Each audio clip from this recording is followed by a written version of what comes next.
There's all kinds of pain, chaos, and uncertainty in the Bitcoin market right now. There's three main themes that I think are worth paying attention to. The first is centralized platforms. We have to remember that Bitcoin is different than these centralized platforms and infrastructure. I use them just like everyone else does. People take their Bitcoin and they put them on the centralized platform, but that means you give up control of your keys. One of the value propositions of Bitcoin is not your keys, not your coins. And so if you give up control of your keys, someone else now has those and they can do what they want with your assets.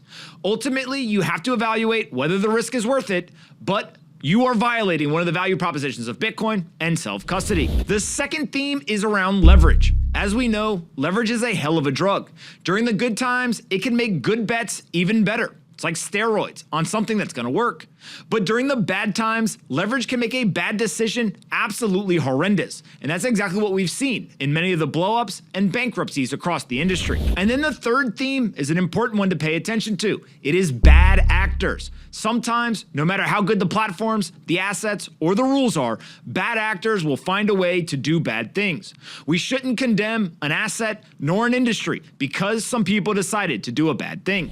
When I zoom out and I think about these three themes of centralization, leverage, and bad actors, that is a cocktail for a disaster. And what we are facing right now is one of the biggest, most crazy, most insane things that anyone could have thought could happen in this industry.